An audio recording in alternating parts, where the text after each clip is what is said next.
Hello friends, ನಾನಿವತ್ತು ಸೌತಿ ಬೀಜದ ಉಪ್ಪಿಟ್ಟು ಹೇಗೆ ಮಾಡೋದು ಅಂತ ಹೇಳ್ಕೊಡ್ತೀನಿ ಬನ್ನಿರಿ. ಇದೇನು ಅಕ್ಕಿ ಥರ ಐತಿ ಅಂತ ಅಂದ್ಕೊಂಡಿರೇನ? ಇಲ್ಲ, ಇದು ನಾರ್ತ್ ಕರ್ನಾಟಕದೊಳಗೆ ಸೌತಿ ಬೀಜ ಅಂತ ಮಾಡ್ತಾರೆ. ಇದು ಬ್ಯಾಸಿಗೆ ಕಾಲದಾಗ ಮಾಡ್ತಾರೆ, ಗೋಲಿ ಮತ್ತು ಸೌತಿ ಬೀಜ ಅಂತ. ಇದನ್ನ ಹೇಗೆ ಮಾಡೋದು ಅಂತ ತೋರಿಸ್ಕೊಡ್ತೀನಿ ಬನ್ನಿ. ಒಂದು ಸ್ವಲ್ಪ ಎಣ್ಣೆ ಹಾಕ್ಕೋಬೇಕ್ರಿ. ಇದಕ್ಕೆ ಎಣ್ಣೆ ಕಾದ್ಮೇಲೆ ಸ್ವಲ್ಪ ಜೀರಿಗೆ, ಸ್ವಲ್ಪ ಸಾಸಿವೆ,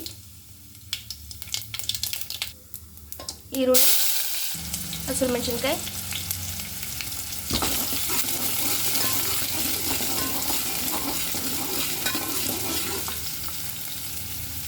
ಟೊಮೆಟೊ,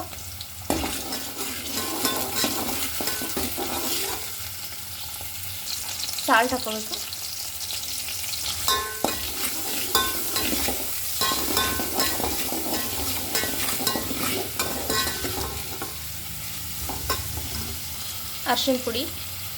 ಅರ್ಶಿನ ಪುಡಿ ಆಪ್ಷನಲ್ಲು, ಹಾಕೊಂಡ್ರೆ ಚೆನ್ನಾಗಿರುತ್ತೆ. ಸ್ವಲ್ಪ ಎಣ್ಣೆ ಮಿಶ್ರಣ,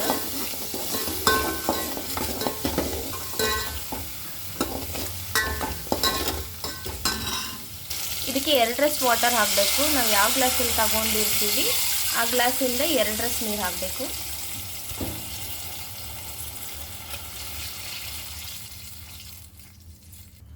ಇದು ಬಾಯ್ಲ್ ಆಗಲಿ. ಇವಾಗ ಬಾಯ್ಲ್ ಆದಮೇಲೆ ಇದನ್ನು ಹಾಕೋಣ. ಇವಾಗ ಇದು ವಾಟರ್ ಬಾಯ್ಲ್ ಆಗ್ತಿದೆ. ಇವಾಗ ಹಾಕೋಣ ಇದನ್ನು. ಮಾಮೂಲಿ ನಾವು ಹೇಗದು ಉಪ್ಪಿಟ್ಟು ಮಾಡ್ತೀವಿ ಅದೇ ಥರನೇ ಮಾಡೋದು. ನಾನು ಹಾಕ್ತಾ ಇದ್ದೀನಿ ಇವಾಗ ಇದನ್ನು.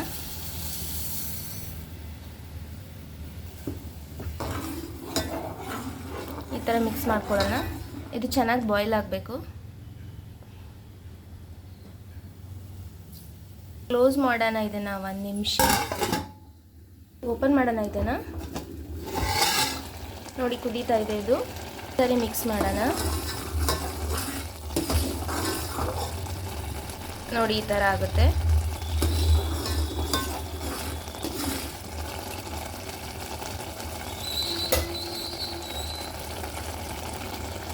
ಮತ್ತೆ ಲಿಡ್ ಕ್ಲೋಸ್ ಮಾಡೋಣ ಇದನ್ನು. ಫ್ರೆಂಡ್ಸ್, ಇವಾಗ ಮತ್ತೆ ಓಪನ್ ಮಾಡಿ ನೋಡೋಣ ಇದನ್ನು. ನೋಡಿ, ಈ ಥರ ಆಗಿದೆ. ನೀರೆಲ್ಲ ಹೋಗಿದೆ ನೋಡಿ. ಒಂದ್ಸಾರಿ ಮಿಕ್ಸ್ ಮಾಡೋಣ ಇದನ್ನು.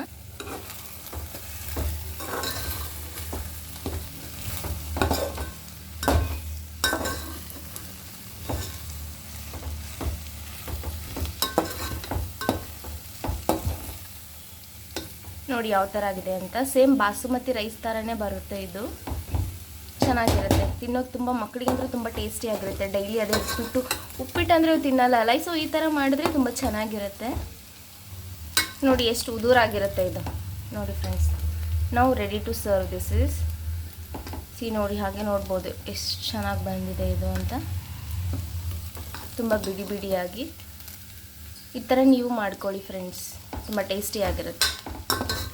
ನಾನು ಸೌತಿ ಬೀಜ ಹೇಗೆ ಮಾಡೋದು ಅಂತ ಹೇಳ್ಕೊಡ್ತೀನಿ ನೆಕ್ಸ್ಟ್ ವಿಡಿಯೋದಲ್ಲಿ.